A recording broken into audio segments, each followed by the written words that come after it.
Matapos mangako sa publiko itong si PBBM kung saan pinagmayabang nito na marami daw sa mga pinangalanang personalidad na sangkot sa flood control scandal ay makukulong na bago magpasko.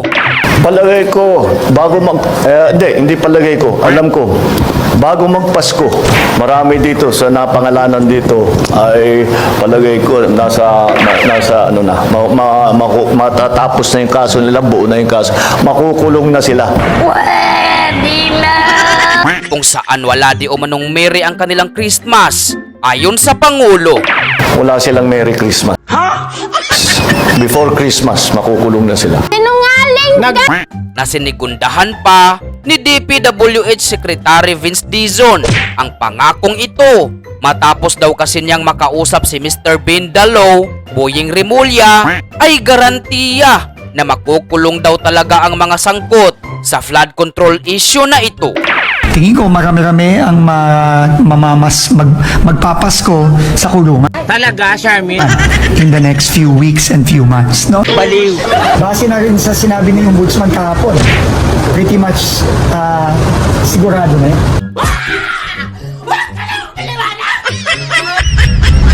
Subalit ngayon ay natapos na lamang ang Pasko ay wala pa ring malaking isda na sangkot sa flood control scandal ang naghimas rihas. Sa halip ay nanatiling malaya ang mga walang ya at ang isa ay bumati pa talaga at nagpaabot ng kanyang panawagang pagkakaisa sa madla na tila hindi na talaga tinatablan ng kahihiyan ang pagmumuka.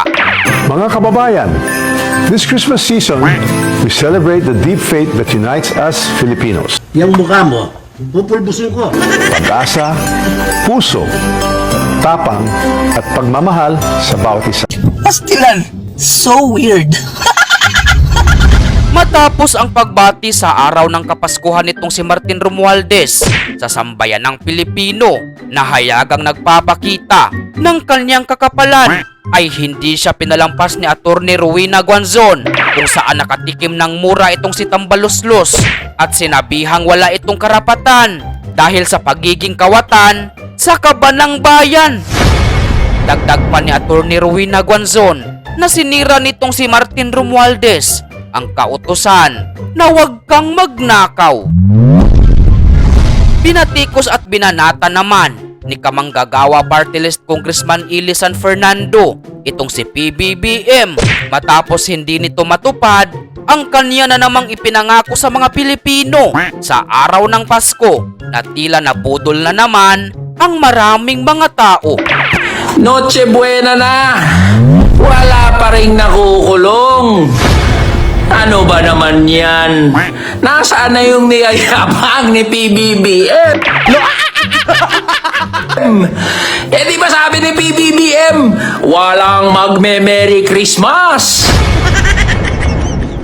Dito sa mga politiko na nasangkot sa flood control anomaly, sa flood control scandal. PBBM, ano na?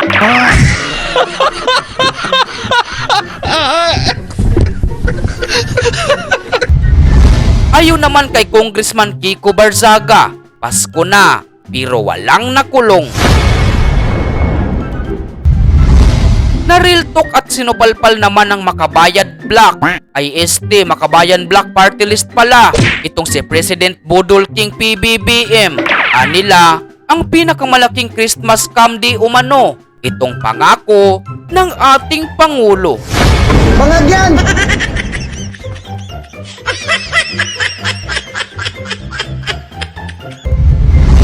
Sa mga pinangalanang sangkot sa flood control scandal, ay ito lang talagang si British accent Sara Diskaya. Sorry, what's your name again? Huh?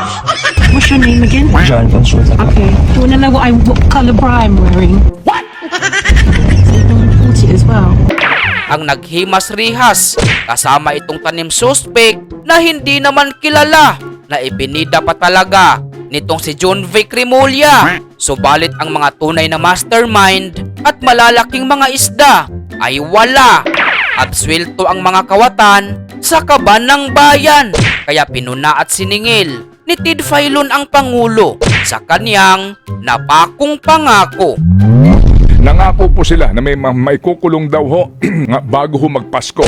So tapos na po ang December 25, wala pa rin po. Meron pong isang Sara Diskaya na Yes. nakakulong ngayon doon sa Cebu, Oo. sa City Jail doon. Pero ang hinahanap po ng marami ay ang mga proponents ni isa Wala. Makukulong na sila. Wala silang Merry Christmas. Sinungaling ka! Before Christmas, makukulong na sila. Gunggong! Barinig kita sa mukha eh!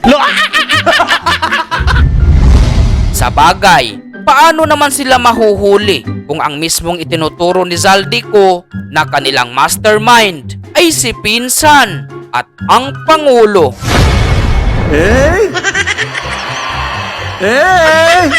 Aray ko!